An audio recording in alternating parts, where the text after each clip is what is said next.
കേരളത്തിലുള്ള മുഴുവൻ സ്ത്രീകൾക്കും ഒരു ആശ്വാസമായി മാറി എന്നുള്ളത് വളരെ സന്തോഷപൂർവ്വം തന്നെ ഈ സഭയെ അറിയിക്കാൻ ആഗ്രഹിക്കുകയാണ്. സർ, സ്വാഭാവികമായിട്ട് ഇത്തരത്തിലുള്ള വിഷയങ്ങൾ വരുമ്പം പൊതുവിൽ എടുക്കാറുള്ള നിലപാട് ബോധവൽക്കരണം എന്നുള്ളതാണ്.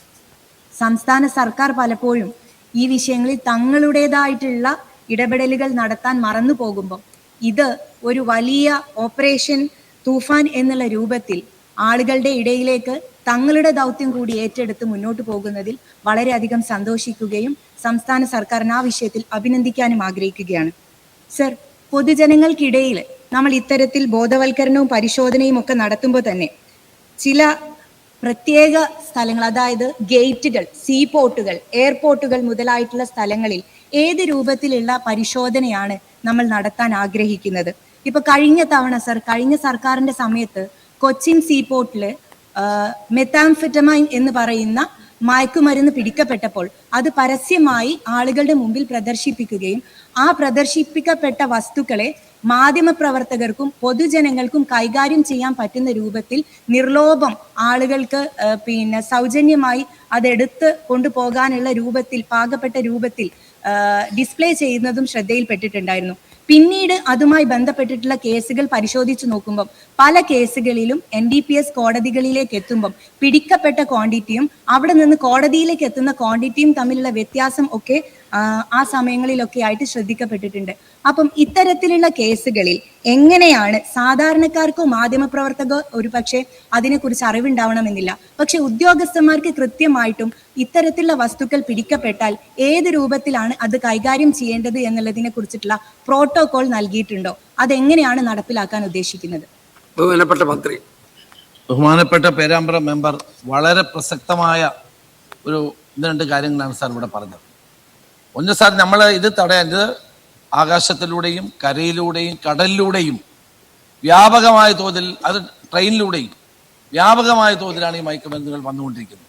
അപ്പം അത് തടയാൻ വേണ്ടിയിട്ടാണ് ഞാൻ തന്നെ മുൻകൈ എടുത്ത് കേന്ദ്ര ഏജൻസികൾ, കേരളത്തിൽ പ്രവർത്തിക്കുന്ന മുഴുവൻ കേന്ദ്ര ഏജൻസികളുടെയും യോഗം വിളിച്ചുകൂട്ടി അവരും കേരള പോലീസും തമ്മിലൊരു കോർഡിനേഷൻ ഉണ്ടാക്കിക്കൊണ്ട് സംയുക്തമായ നിലയിലുള്ള റെയ്ഡുകളും സംയുക്തമായ വിവരങ്ങൾ കൈമാറലും അതോടെ അറസ്റ്റ് ഉൾപ്പെടെയുള്ള കാര്യങ്ങൾക്കും വേണ്ടിയിട്ട് മുന്നോട്ട് പോയിക്കൊണ്ടിരിക്കുന്നു.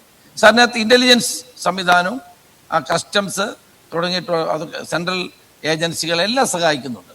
ഇവിടെ ബഹുമാനപ്പെട്ട മെമ്പർ ചൂണ്ടിക്കാണിച്ചത് ശരിയാണ്. കടലിലൂടെ, ഏറ്റവും പ്രധാനമായി വരുന്ന കടലിലൂടെ, ട്രെയിനിലൂടെ, വിമാനമാർഗം ഇതെല്ലാം കടന്നു വരികയാണ്.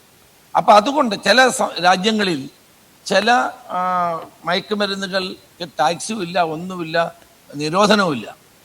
ഹൈബ്രിഡ് ഗഞ്ച പല രാജ്യങ്ങളിലും അത് ഉപയോഗിക്കാം.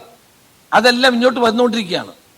സാർ, ഇത് അഫ്ഗാനിസ്ഥാനിൽ നിന്ന് ആരംഭിച്ച് പാകിസ്ഥാനിലൂടെ ഇന്ത്യയിൽ വന്ന് മറ്റ് നോർത്ത് ഈസ്റ്റേൺ സംസ്ഥാനങ്ങളിലേക്ക് പോകുന്നു.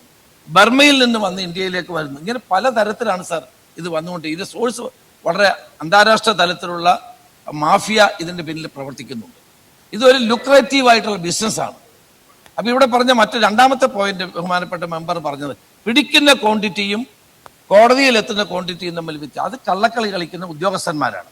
അങ്ങനെ കള്ളക്കളി കളിക്കുന്ന ഉദ്യോഗസ്ഥന്മാരുടെ പേരിൽ കർശന നടപടി എടുക്കുമെന്ന് കൂടി പറയാൻ ഞാൻ ആഗ്രഹിക്കുന്നു. സർ, ആ കൂട്ടത്തിൽ ഒരു പ്രധാനപ്പെട്ട കാര്യം, നിയമത്തിൻ്റെ ഒരു അപാകതയെക്കുറിച്ച് പല ചർച്ചകളിലായിട്ട് വന്നിട്ടുണ്ട്. ആ അപാകത പരിഹരിക്കുന്നതിന് വേണ്ടി സംസ്ഥാന ഗവൺമെൻറ് ചില പരിമിതികളുമുണ്ട്. കാരണം സെൻട്രൽ ആക്റ്റാണ് എന്നുള്ളത് കൊണ്ട്. പക്ഷെ നമ്മൾ കേരളത്തിൽ ഇതിൻ്റെ ഏറ്റവും വലിയ വിഷമം അനുഭവിച്ചുകൊണ്ടിരിക്കുന്ന ആളുകളാണ്. അപ്പോൾ അതുകൊണ്ട് ഈ നിയമത്തിൻ്റെ പോരായ്മകൾ ഉണ്ട് എങ്കിൽ കേന്ദ്ര ഗവൺമെൻറ്റിന് മുമ്പിൽ ടേക്കപ്പ് ചെയ്ത് അങ്ങിവിടെ സൂചിപ്പിച്ചതുപോലെ തന്നെ കേരളത്തിലെ ജനങ്ങളെ രക്ഷിക്കാനുള്ള ഒരു നിയമ നടപടിയിലേക്ക് പോകണം എന്ന് അഭ്യർത്ഥിക്കുന്നു. സർ, തീർച്ചയായിട്ടും ഞാൻ നേരത്തെ അത് പറഞ്ഞാണ് സാർ.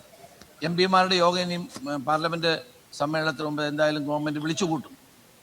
ഞാൻ ഇവിടെ നേരത്തെ പറഞ്ഞതാണ്, MP-മാരുടെ യോഗത്തിൽ ഞങ്ങൾ ഉന്നയിക്കും, NDPS ആക്ടിന് ഭേദഗതി ഉണ്ടാകണം. പഴയ കാലമല്ല.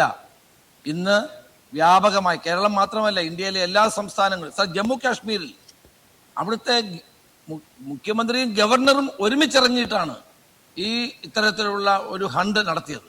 അപ്പൊ ഇന്ത്യയിലെ പല സംസ്ഥാനങ്ങളും നേരിടുന്ന ഏറ്റവും വലിയ പ്രശ്നം ഭാവി തലമുറയെ രക്ഷിക്കാൻ വേണ്ടിയിട്ടുള്ള പ്രവർത്തനങ്ങളുടെ അനിവാര്യതയിലേക്കാണ് വിരൽ ചൂണ്ടുന്നത്.